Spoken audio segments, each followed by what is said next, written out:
मैं डॉक्टर रामकुशल सिंह, सलाहकार 10 अक्सरिया विश्वास शुगर फैक्ट्री। हमारे प्रगतिशील कृषक शिव शंकर शुक्ल जी के वहाँ मेवड़ी ग्राम में आप लोगों की मांग पर बायो पेस्टिसाइड बनाने की विधि का हम जीवन परीक्षण करके आपको बताना चाहते हैं कि बायो पेस्टिसाइड क्यों बनाएं। बायो पेस्टिसाइड बनाने का जो मुख्य उद्देश्य है वो आप जो कीड़ों को मारने के लिए दवा का उपयोग करते हैं वो सारी जहरीली दवाएं हमारे शरीर में आकर के और वसा में घुलनशील हो जाती हैं, जिसकी वजह से तरह तरह की बीमारियां और हैवी मेटल्स भी हमारे शरीर में आने लगे हैं, जो प्रदूषण के साथ हमारे स्वास्थ्य को नुकसान करते हैं। चूंकि यह बायो पेस्टिसाइड या जैविक पेस्टिसाइड की बात हो रही है, तो जो माइक्रो ऑर्गेनिज्म हैं, सूक्ष्म जीवाणु हैं, जो एल्गी है, फंजाई है, बैक्टीरिया है, वायरसेज हैं, इनसे निकलने वाले जीवों के अवशोषण से जो पेस्टिसाइड बनेगा, जो कीड़ों को भगा सकता है, कीड़ों को मार सकता है, जो बीमारियों से लड़ने की क्षमता उत्पन्न करेगा, जो किसी भी खरपतवार का नाशक बनेगा, वह बायो पेस्टिसाइड बनाने की विधि हम आपको बताने जा रहे हैं। इसमें सबसे पहली बात आती है कि क्या क्या सामग्री चाहिए। तो उसके लिए प्लास्टिक का ड्रम चाहिए, गाय का मूत्र कम से कम 4 दिन पुराना 50 लीटर या इससे अधिक। दूसरी चीज, गाय का गोबर हमें चाहिए 2 किलो से 5 किलोग्राम। कली का चूना 100 ग्राम चाहिए, जिससे कि न्यूट्रलाइज किया जा सके चीजों को। अब ये अरंडी है जिसमें पेस्टिसाइड के गुण होते हैं, तो अरंडी 1 किलोग्राम इसकी चटनी बना के रखिए। मदार, जिसका जो मिल्क है एरोमेटिक के साथ साथ इंसेक्टिसाइडल होता है, तो मदार की चटनी भी 1 किलोग्राम का हो। कनेर का फूल जो है, जिस बहुतायत से कनेर की पत्ती की चटनी बना लीजिए। बेशरम की पत्ती लीजिए, इसकी भी चटनी बना लीजिए। पपीता, पेपाइन जो इसका एल्केलॉइड है, जो बहुत ही लाभदायक होता है, तो पपीते की चटनी होनी चाहिए। अमरूद के पत्ते का जो चटनी बनाएंगे ये भी बहुत फायदेमंद होता है। नीम की पत्ती सर्वाधिक, अगर पेस्टिसाइड का उपयोग विश्व स्तर पर कंपनियां कर रही हैं, तो नीम की पत्ती, नीम की खली या नीम ऑयल से करते हैं। यहाँ हमने नीम की पत्ती 5 किलोग्राम की चटनी रखी है। इसमें एजाडिरेक्टिन एक कंपाउंड होता है, जो किसी भी कीड़े को या बीमारियों को दूर करने में सफल है। तो एजाडिरेक्टिन के लिए हम नीम की पत्ती लिए हैं। तंबाकू, यहाँ जो निकोटीन नाम का एक कंपाउंड होता है, जो कि कीटाणुओं के लिए दुश्मन का काम करता है, तो हम तंबाकू लिए हुए हैं। इसकी चटनी। धतूरा, जो भगवान शिव को अर्पित करते हैं, ये धतूरा की 1 किलोग्राम चटनी, ये भी काफी जहरीला होता है। गाजर घास, जितने खरपतवार हैं उनका नाश करने के लिए जितने हर्बिसाइड आप लेते हैं, अगर आप गाजर की घास को 1 किलोग्राम से 2 किलोग्राम गाय के मूत्र में करेंगे, तो किसी भी प्रकार का हर्बिसाइड आपका बहुत अच्छा होगा। लहसुन, ये जो लहसुन की चटनी बना करके जो आप यूज करते हैं, तो लहसुन आप सब जानते हैं कि कीड़ों को भगाने के लिए, बैक्टीरिया जीवाणुओं को भगाने के लिए बहुत ही अच्छा है। और इसमें डाइएलिल प्रोपिल सल्फाइड नाम का कंपाउंड होता है, जो कि एंटीबायोटिक भी है और इंसेक्टिसाइडल है। ये अदरक आप सब जानते हैं, एंटीबायोटिक का गुण होता है। साथ में हरी मिर्च में कैप्सिन नाम का एक एल्केलॉइड होता है, तो हरी मिर्च का चटनी बना लीजिए।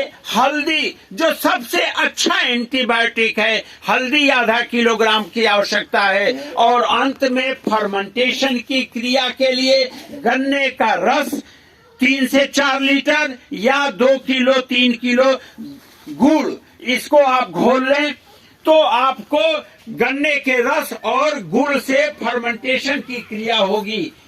मेरे मित्रों, चूंकि यह वीडियो में ज्ञान की बात की जा रही है, यह लंबी वीडियो होगी, इसलिए इसको ध्यान पूर्वक अंत तक जब आप सुनेंगे तभी इसका लाभ मिलेगा। अब मैं चाहूंगा कि हमारे जो कार्यकर्ता लोग हैं वो एक एक करके सबसे पहले नीम का जो चटनी है उसको उठा के लाएं, नीम का, मदार का, और ड्रम में डालते जाएं और एक व्यक्ति उसे जो ड्रम में मूत्र रखा है 50 लीटर उसको चलाता रहे। तो चलाने की जो प्रक्रिया है जिससे आपस में मिलता रहे, और जितने भी ये प्लांट प्रोडक्ट के चटनी बने हैं वो ड्रम में ले आ करके और मिलाने के साथ यह ध्यान रखें कि इसको मूत्र में अच्छी तरह से चला करके और घोल लेना है। साथ में किसान भाइयों, मेरा आपसे ये कहना है कि यह जो गाय का मूत्र है, ये सभी जानते हैं कि एक कीड़ों, इसके महक से अधिकांश कीड़े भाग जाते हैं। तो आपकी चाहे दलहन की फसल हो, तेल की फसल हो, गन्ना हो, या आपकी सीरियल्स हो, मेरा एक या मिलेट हो, किसी भी, चाहे मोटे दाने का हो, चाहे दाल हो, चाहे फल हो, चाहे सब्जी हो, सब में आप इसका प्रयोग करेंगे तो यह जो बायोपेस्टिसाइड बन के तैयार होगा, 1 महीने तक इसको हम सुबह, दोपहर, शाम चला करके आपस में मिलाते हैं ताकि फर्मेंटेशन जो किण्वन की प्रक्रिया है वो तेज हो जाए। और यह जो फर्मेंटेशन होता है जो बहुत ही आवश्यक है, उसमें चाहे लहसुन के अंदर का डाई प्रोपिल सल्फाइड है, नीम के अंदर का एजाडिरेक्टिन है, धतूरा के अंदर का जो हमारा एल्केलॉइड है, या जो निकोटीन है तंबाकू का, या मदार का अर्क है, तो सभी के अर्क का फर्मेंटेशन हो जाएगा। और उस फर्मेंटेशन के बाद 1 महीने बाद ये जो तैयार होगा बायोपेस्टिसाइड, इसका 1 लीटर बायोपेस्टिसाइड का 20 लीटर पानी में मिला करके, और शाम के समय जब आप इसको स्प्रे करेंगे, इसका छिड़काव करेंगे, तो जितनी भी चाहे मक्खियां हो, चाहे वो इंसेक्ट कीड़े हो, या दीमक हो, या आर्थ्रोपॉड के अन्य बाइट हो, तितली हो, वो सभी की सभी वहां से भाग जाएगी। और हर 10 दिन पर आप इसका छिड़काव करते रहेंगे तो मेरा ये मानना है कि आपके खेत में खरपतवार नहीं होगा, आपके खेत की फसल अच्छी होगी और प्रदूषण मुक्त होगी। साथ में इसका रेसिडुअल इफेक्ट नहीं होता, जैसे हम कोराजन डालते हैं गन्ने में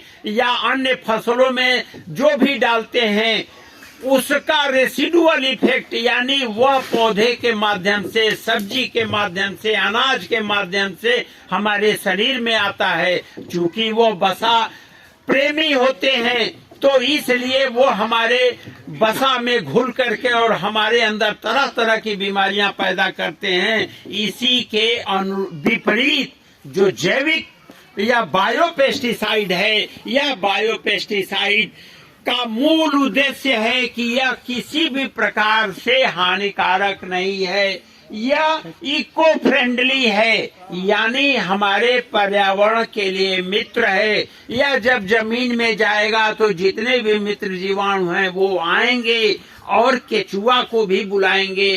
तो मेरा आपसे निवेदन है कि अपने घर के आसपास जितनी भी वीड्स हैं, जितने भी पेड़ पौधे हैं, उसमें मेरे द्वारा बनाए गए 10 पर्णी, इसे कहते हैं 10 पत्तियों का अर्क, और गाय का मूत्र और गुड़, यही तो चाहिए। और इस तरह से आप अपने फसल की रक्षा कर सकते हैं। आप चाहे कोई भी फसल हो, इसको 1 महीने के बाद और इसको 6 महीने से लेकर के साल भर तक रखे रहेंगे, यह कभी खराब नहीं होगा। केवल शर्त यह है कि इसमें ऊपर से गंदगी नहीं जानी चाहिए और आपका मूत्र के अलावा इसमें पानी भी नहीं होना चाहिए। और जो इसमें गोबर, अभी आपने देखा है कि गाय का गोबर भी हमने 2 किलो से 5 किलो हमने डलवाया है। तो गोबर क्यों डलवाया है? क्योंकि गोबर में एल्गी, फंजाई, ट्राइकोडर्मा होता है।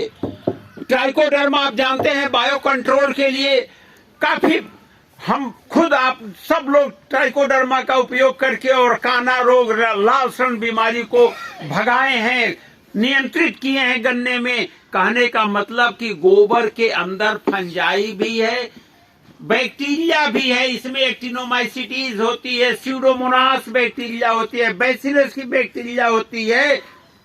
तो बैक्टीरिया है, एक्टिनोमाइसिटीज है, प्रोटोजोअन्स है, एल्गी है, यानी जितने भी सूक्ष्म जीवाणु जो इंसेक्टिसाइड पैदा करते हैं, इंसेक्टिसाइड के लिए वायुमंडल से या अन्य मिट्टी के कणों से वो करते हैं, वो सभी उपलब्ध हैं। इसलिए गाय का गोबर, गाय का मूत्र और 10 पर्णी के माध्यम से जो बायोपेस्टिसाइड हम बनवाए हैं, हमारी इच्छा है कि आप प्रदूषण मुक्त खेती करें, जैविक खेती करें, धरती को स्वस्थ बनाएं, अपने निरोग रहें। जय हिंद, जय भारत।